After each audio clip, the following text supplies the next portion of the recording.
This conference will now be recorded.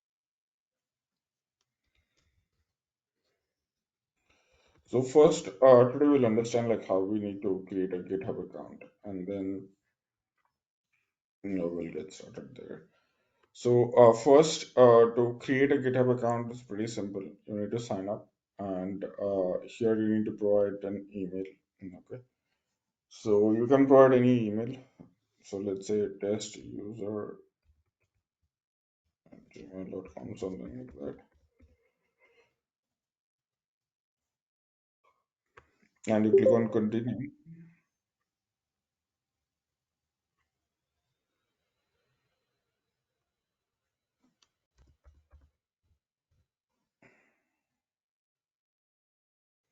So it'll ask you to provide a password. So you can provide some random password.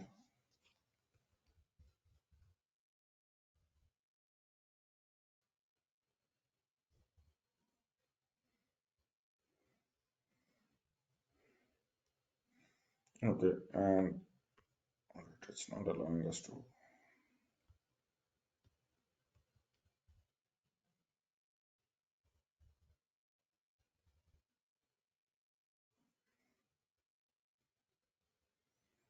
And you have to provide a username here. So you can give a username. Let's say like sample, anything like you can give as test user itself.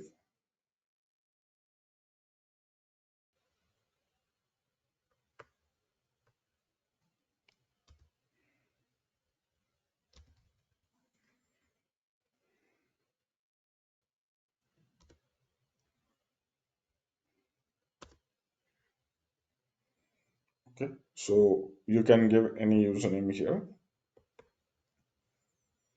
and here you can say no and just continue. So these are some steps here. Okay, you can just solve this puzzle, and then probably it will allow you to go further there. Okay, so it would be a simple puzzle itself.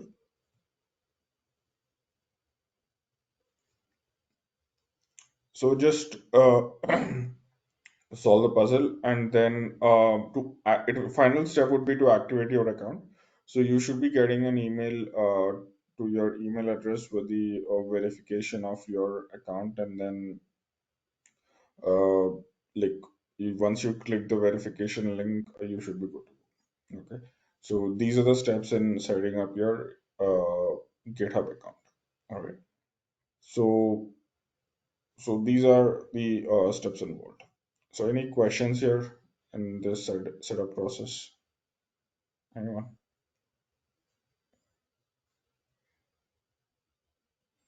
No? Okay. So I do have a GitHub account with me. So let me just log in with that.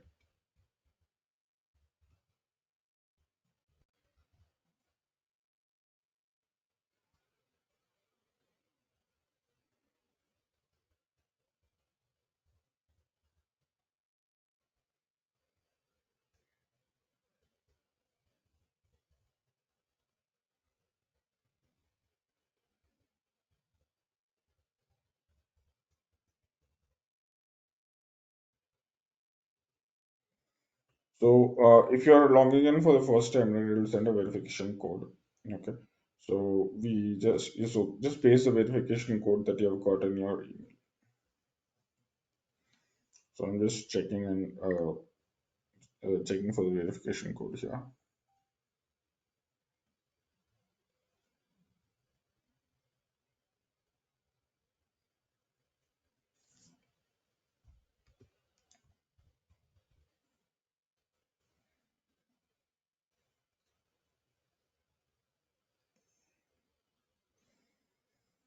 All right. So we are into the github.com.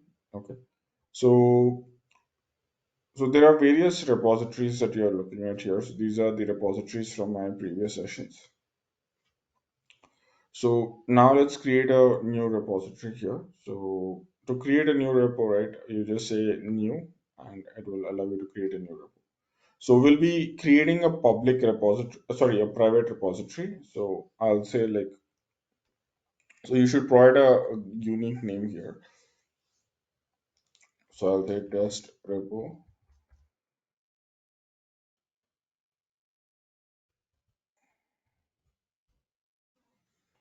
So here you can see this repository name is available. Okay, so we are good to go. And then I will keep the repo private. We'll add a readme.md to that. So readme.md is just a metadata of your repo, or I would say in readme.md, excuse me. In readme.md, you can provide I would say, your description about your project. Okay, like what the project is about, like what is the architecture. You can have some architecture diagrams in there. You can have some code or some steps which are required for some setup. So you can provide everything in that readme.md. Okay. And finally, you can simply say create repository.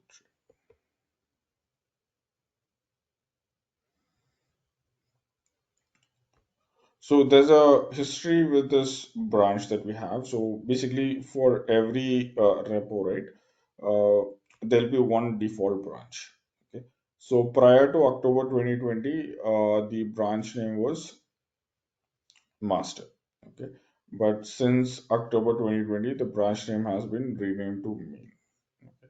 So that's the difference that you would come across. So, but any repo which was created earlier than 2020, right, still they'll be having a default branch name as master itself. Anything created after that will have the default branch name as main. Okay, so that's the difference that you would come across. So this is what you have in terms of the repo creation. Okay, and here if your repo is private, you would see a label as private here. If your repo is public, then you would see a label as public here. Okay, so that's the thing. And after that, here, one second. Okay. So since our repo is private, right, we need to have the credentials to push and pull from your local repo. So when I say local repo, right, we'll just talk about that in a few minutes. But first, let's look at uh, the credentials that we would be using for pushing and pulling the data from the local repo to remote repo. So these are termed as personal access tokens. So here we'll go with this tokens classic. So there is a token which I have created. So you can also create a token, and a token can have an expiration date, or you can skip the expiration date for a given token. So here you just click on this and then generate a new token classic. So you can give some note what is this token for, and then you can decide whether you want to have an expiration for a given token or not. If you have like if you're okay to have an expiration, then like define an expiration time. Otherwise, just say no expiration. Then the token will never expire. Okay. And actually, Git is a combination of various tools. Okay.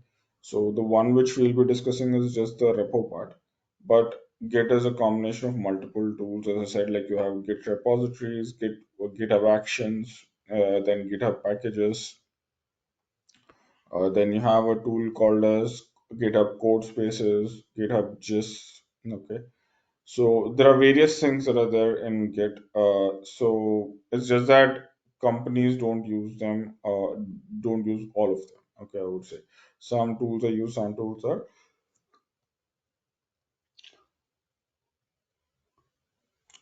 are not used. Okay, so that is the difference that you would come across. So it's up to the organization what they want to pick. Okay.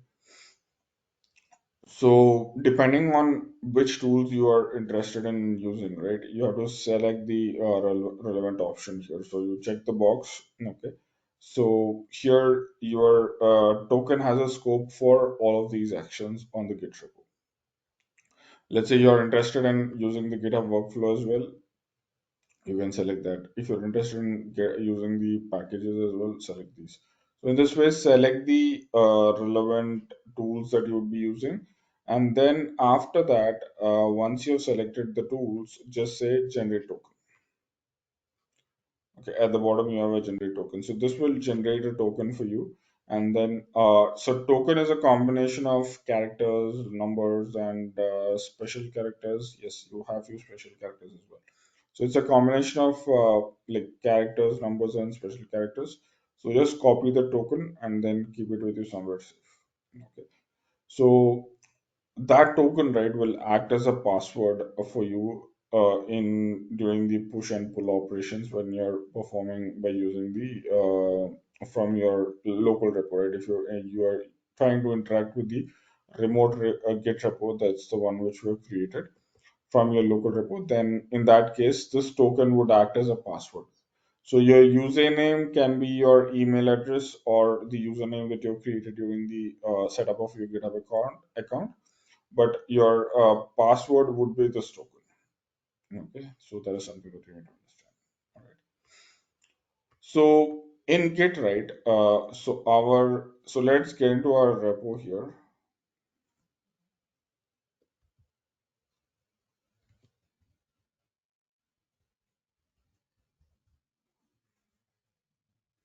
So this is the repo we have created. So in Git, we can create a file here, edit a file. We can do pretty much everything in this UI itself. Okay.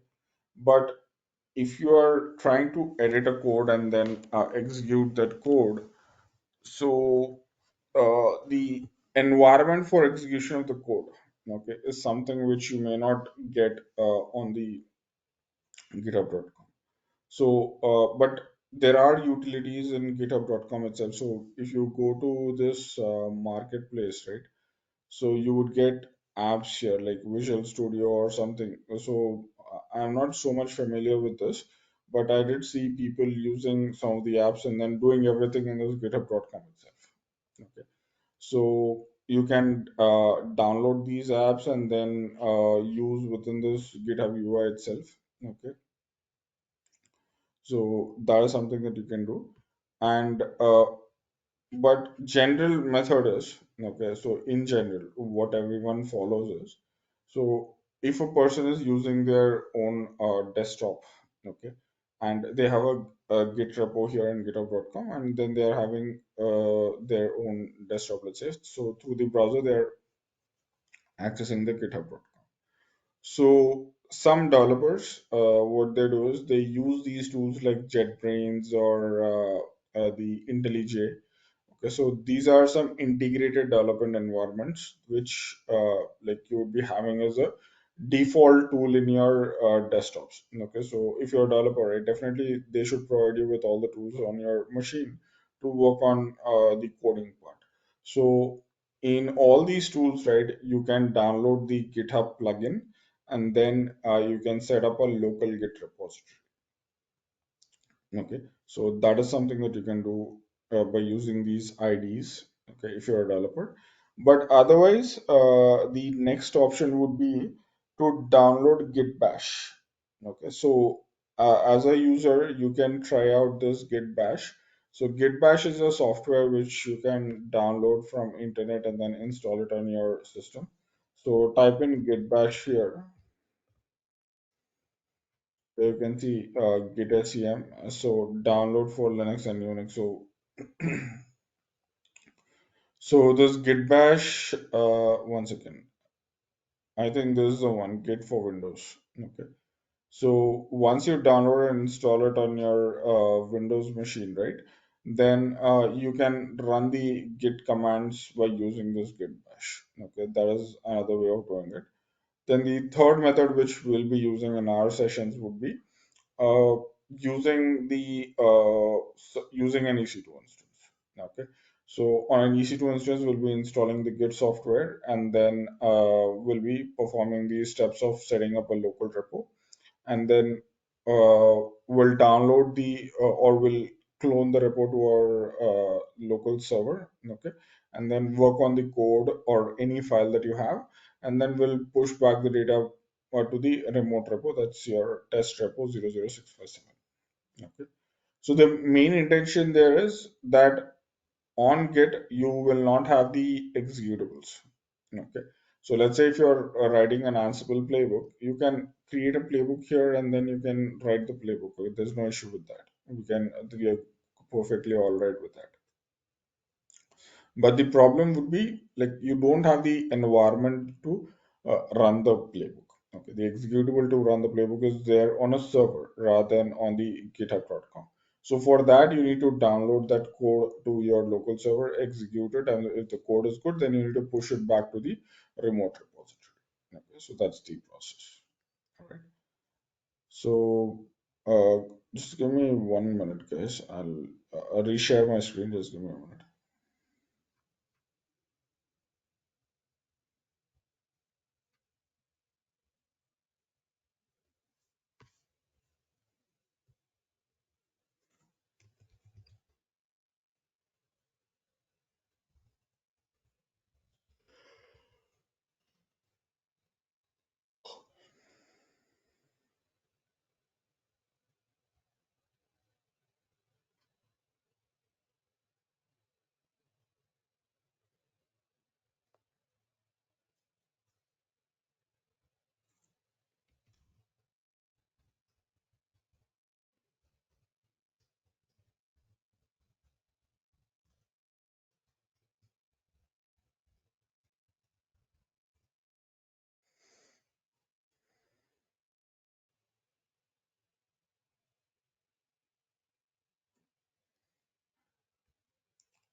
So I'm starting up a EC2 instance, so just give me a minute.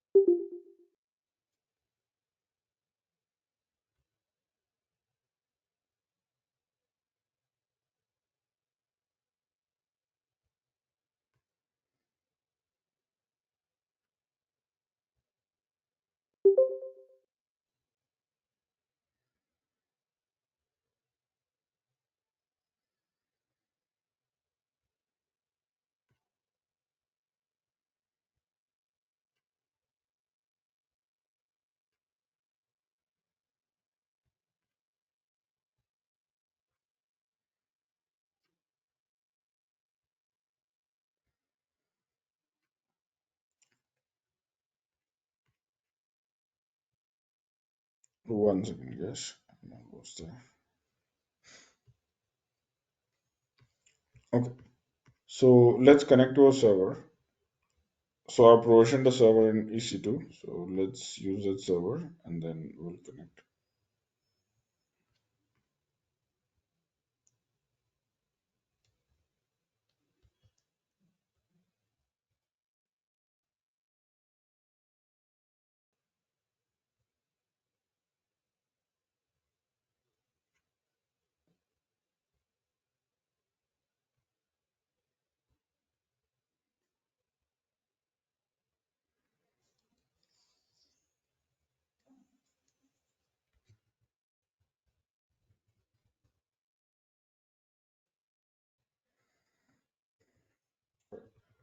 So this is the server, and on the server I have installed Git. Okay, so the command to install Git is pretty simple. So you do a sudo yum install git -y and it will install the Git software for you. Okay. So it says like package get 2.38.1 is installed with the latest version, nothing to do. Okay. So like it's already there. If it was not there, then it would definitely show the like it will install the software. Okay. So since it's already there, it's saying that we need not install it. So to check the Git version here, there's a command that you need to run. So I'll share all these commands. Okay, don't worry about it. No need to write these commands as well. So Git version 2.38.1. Okay, that's the version of Git that we have. All right. So here I'll create a directory called as a test repo.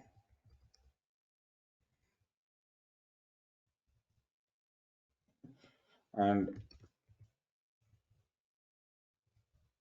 so this is the directory which would act as my local Git repository. Okay. And this test repo directory is termed as PWD, or basically the PWD refers to the present working directory. But here, in terms of Git, this is termed as working directory. Okay. So first, we need to configure our local Git repo. So to do that, we'll be running few steps here. So just give me a minute.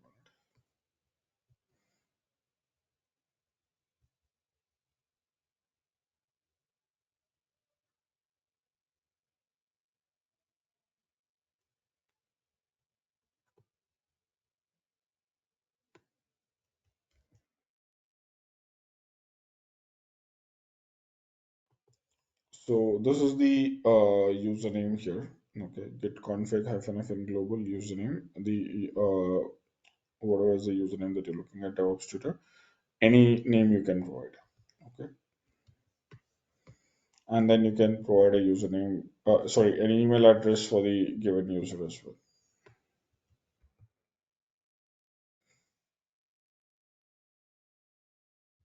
So these are the commands related to the git config. So the purpose of this username and email is so one should know who is making changes on the local repo. Okay. So to identify those changes or to have an identity of the person who's making the changes on the local repo, we are setting up this git config with a specific username and email address. Okay, that's the purpose.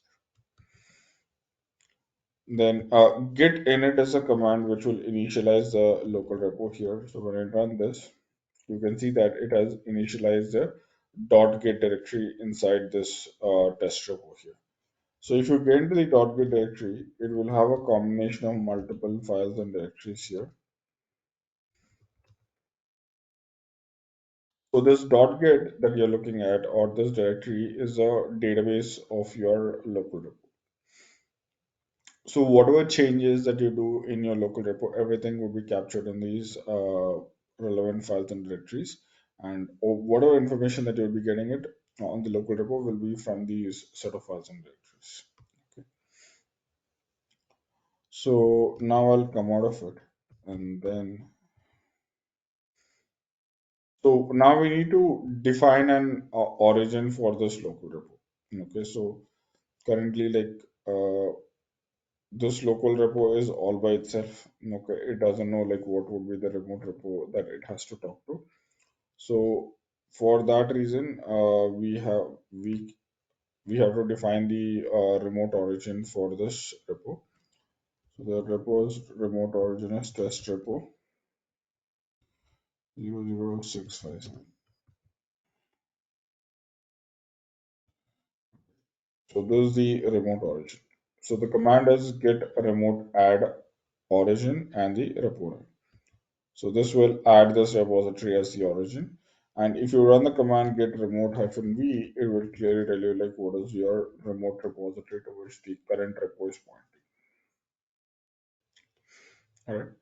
So this is how you can add a local repo to a or add a remote repository as a source, okay, or as an origin to your remote repository.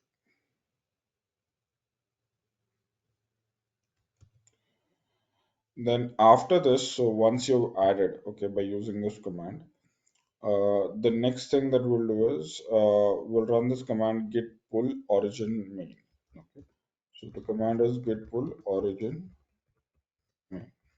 Since you have defined the source, you are trying to pull the data that's there in the main branch of that particular repo. So when we run this, so if this repo was a a public repo, then it will not prompt you for password. Okay.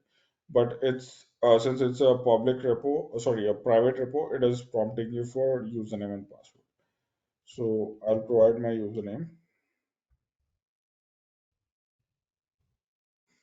and I have to provide a pat as well.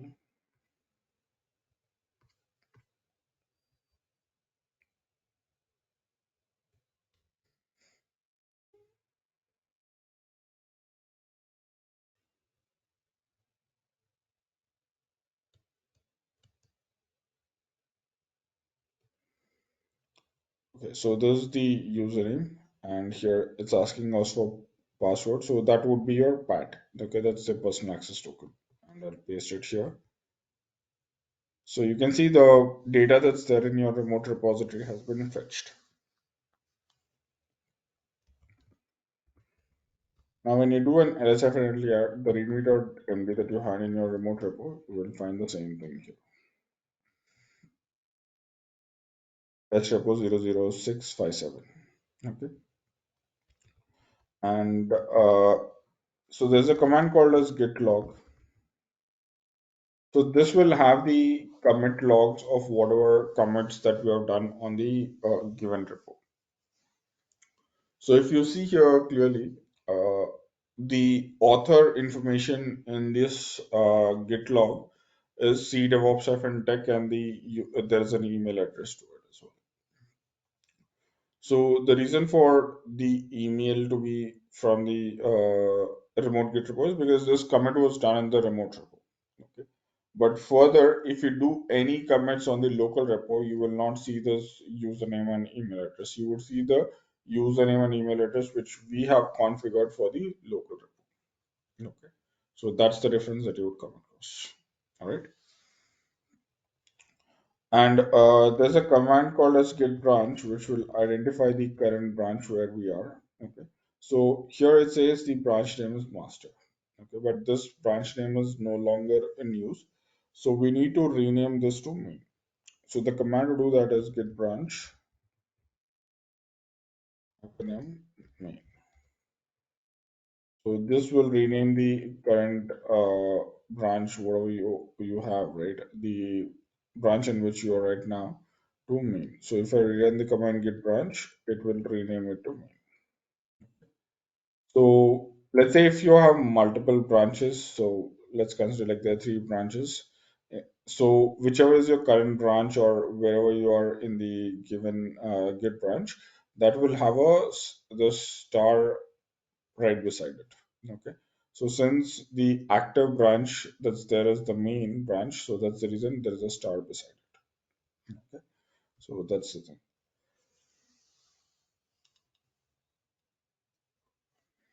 So any questions so far from anyone?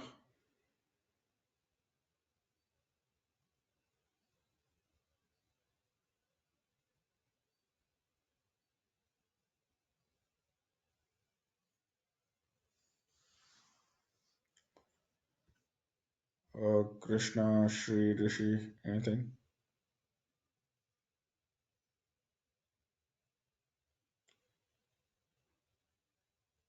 I'm good.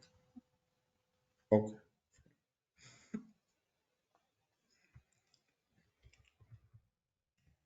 So now we are done with the process of setting up the branches and everything. So now let's see like how we can deal with the files in the local repo. Okay. So I'll be creating few files here, f1.txt, then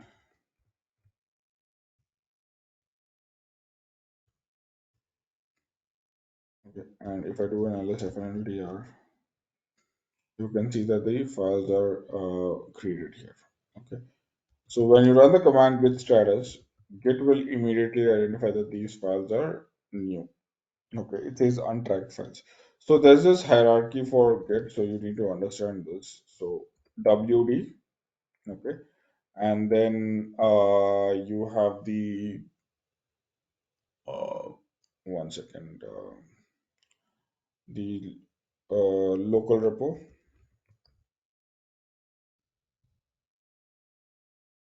Sorry, my bad.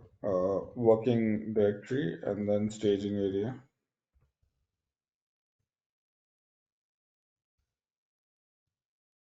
Then you have the local repo and you have the remote repo.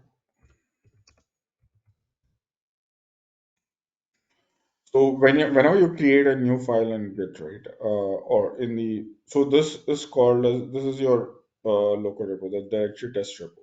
Okay. So whenever you create a file in the local repo, that file is something which Git doesn't know. Okay. So to add those files to the staging area, you need to or Git has to track these files. Okay.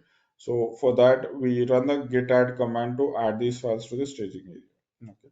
So once these files are tracked by the local Git repo, then we can commit these files to the local repository.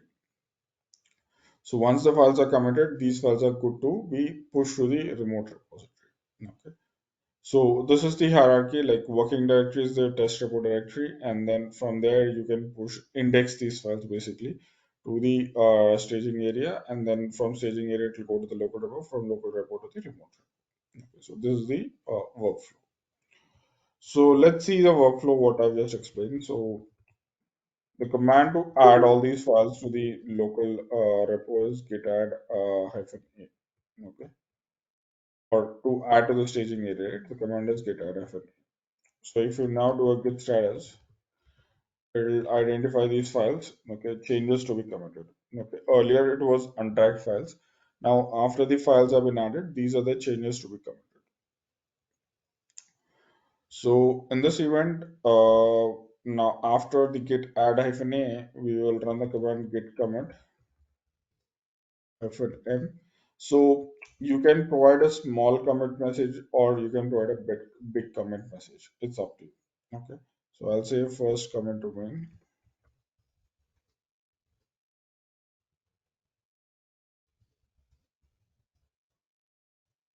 So the but irrespective of whether it's a short comment message or a long comment message, you should provide a comment message before performing a commit. Okay, otherwise it will not accept. All right. So now when I run this, the files have been committed to the local repo. All right. So git list files will list the files which are added to the staging area. So once you do a git add command, right? This one. So once you're done with this command, the files will be added under this list. Okay, git list files. And if you view the git log now, so the first commit that you saw was from the remote repo, so that's the reason the username was cdevops-tech. But now, since the second commit that you're looking at, or the second entry that you're looking at, is done in the local repo, so that's the reason the author is DevOps tutor here. Okay, and the email address is this one. So any further comments that you do in your local repo will have the author information in a similar fashion.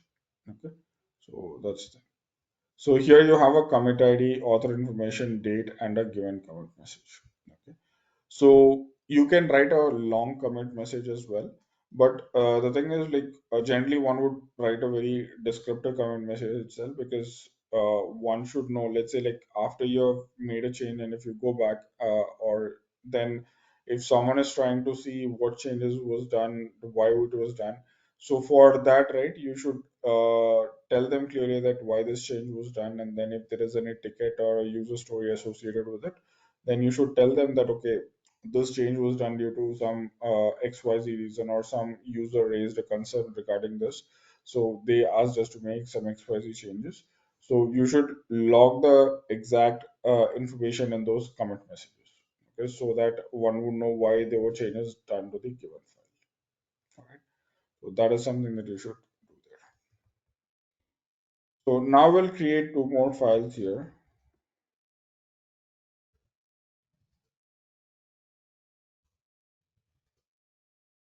and we'll create a file called as .gitignore. So here in this .gitignore, I will add the file fi.txt,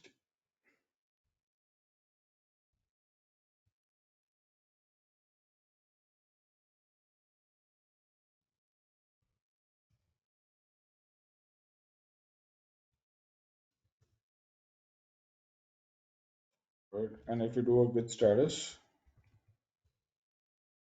you can see this .gitignore is there and then f4.txt is there. Okay, so these are two files right there. So the fi.txt is ignored because it is a part of that file has been added as part of the .gitignore.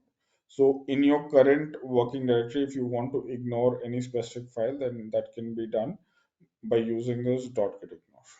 Okay, so that's something that you can do.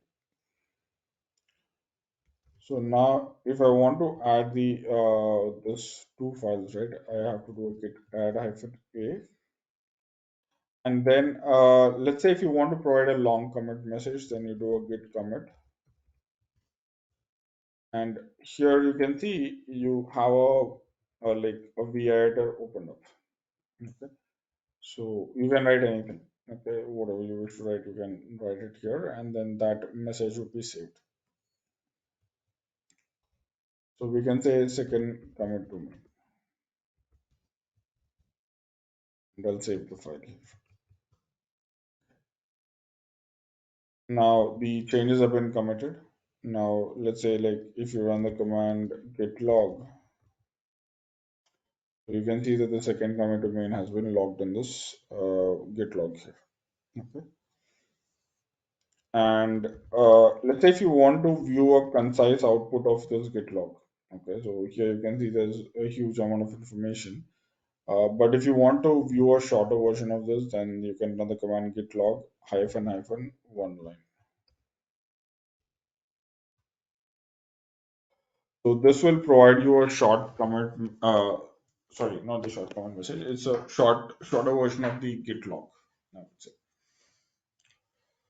So the in the commit ID, it'll take around first 7 characters from the commit ID, and then the header information, and then the commit message. Okay, the author information, the data not captured here in the git log hyphen hyphen one. All right.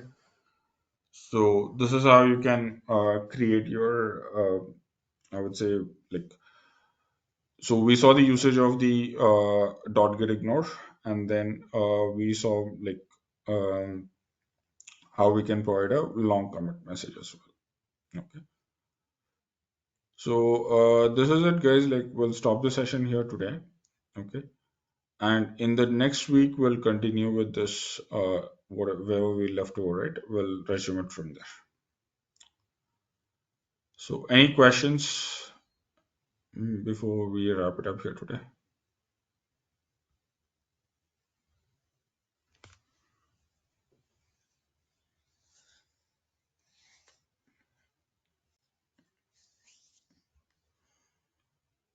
No?